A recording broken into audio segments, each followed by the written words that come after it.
Hello and welcome to this Haas Tip of the Day.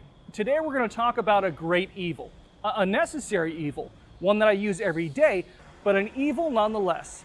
We're talking about peck drilling.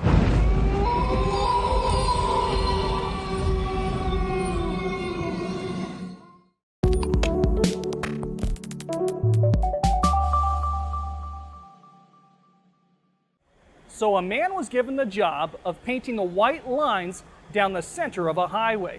Now, on his first day, he painted 6 miles. The next day, 3 miles. The following day, less than a mile. So his boss calls him into his office and says, "What's going on? You started out so great."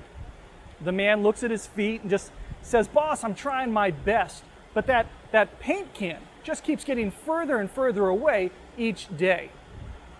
Get it? You can press pause, we'll wait for you.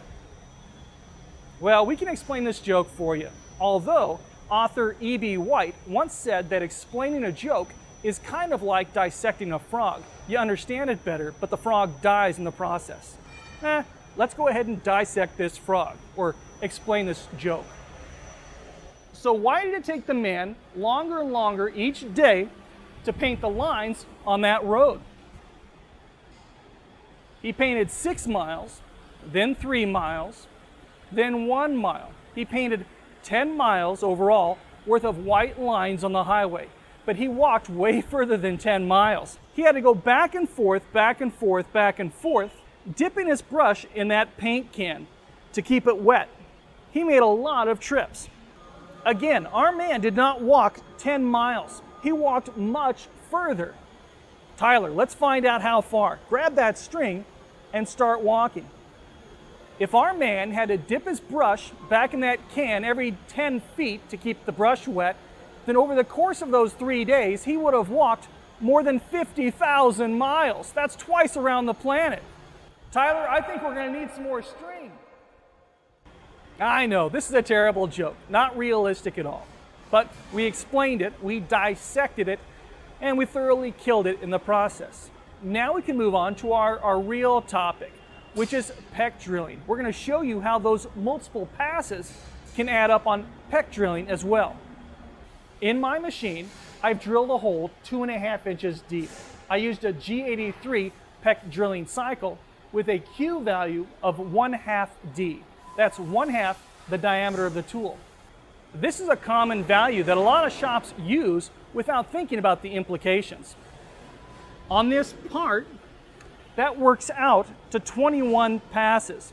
Our tool has to go up and down, back up to that R plane and back down to the bottom of the hole 21 times. So, just like our painter, we're going to go much further than our 2.5 inches. We're going to be moving our tool close to 60 inches to make this single hole because we're using such a small Q peck value. So this is really not funny. There is no joke here. We're wasting a lot of cycle time with these small Q peck values. But we can fix this. We've got to fix this. When we drill, much of our tool wear is happening as the tip of the drill enters the material. So with 21 pecks, our tool is entering the workpiece 21 times. We are virtually guaranteeing that our drill is going to wear out quickly with this many passes. When drilling, 1/2 D is way too small for our pecks on most materials. But how far can we go? How much can we take with those passes? Bigger? Bigger? Okay.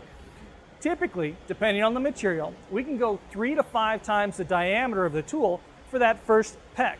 And then with each successive peck, we can take less and less material. So, how do we program progressively smaller pecks?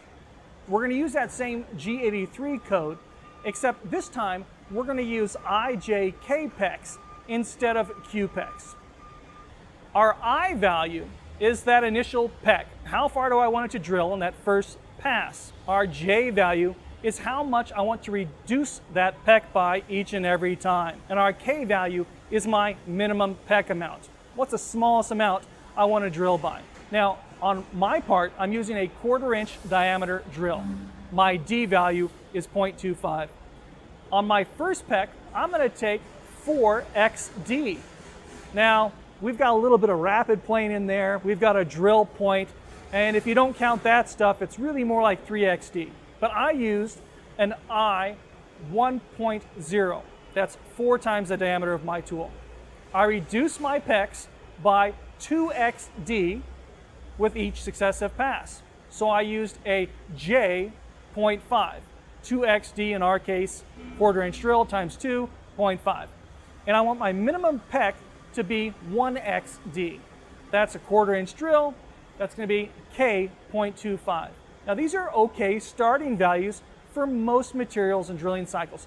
Check with your tool supplier for the values that work best for your tools. Now, by making these changes, we reduce the number of pecs we're taking from 21 down to 7. 21 down to 7 passes. This brought our cycle time down from 18 seconds per hole to 9 seconds per hole. I'll say this again. By switching from a G83 Q pec to a G83 IJK pec, we cut our cycle time for all of our drills in half. Now this G83 IJK cycle is also available on your Haas lathe. So if you're a lathe guy, check it out, save some time. We could also have used our G73 high-speed pecking cycle.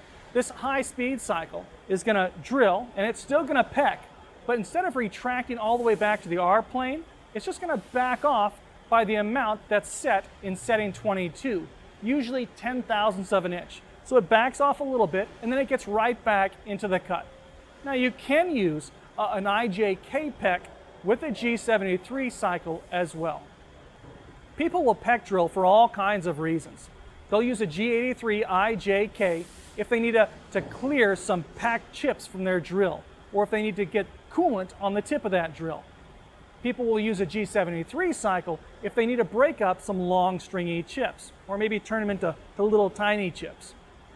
Of course, in a perfect world, we would just use a TSC through spindle coolant drill to drill straight to the bottom of that hole in one shot. It doesn't get any better than that. No pecking at all. That's the fastest way to get there. Now, we showed you a G83 Q cycle. That took about 18 seconds. We showed you a G83 IJK cycle. That took about 9 seconds. We showed you the G73, 7 seconds.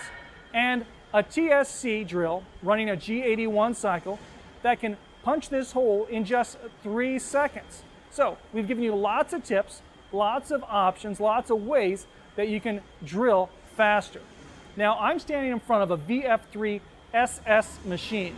These SS models have faster accelerations, faster rapids, which means faster drill pecking cycles. If you're running any volume of parts, you might want to look at an SS machine, pencil it out, see if it makes sense for you.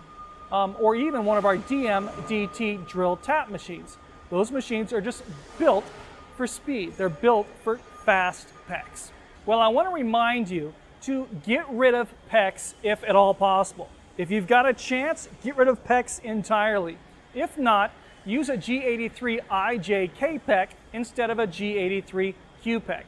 And give that G73 a try if you just want to break up the chips. Now, one thing we haven't mentioned is the tool. We need you to call your tooling supplier. A lot has happened in the last few years in regards to drill and tooling technology.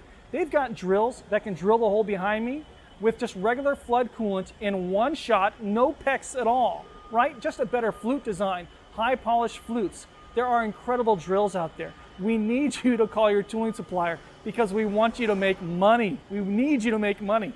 I sound like like one of those TV salesmen, and I don't even care, right? Call in the next 10 minutes and receive a free set of steak knives. Well, we want you to make money. So thanks for letting us be a part of your success and for watching this Haas Tip of the Day.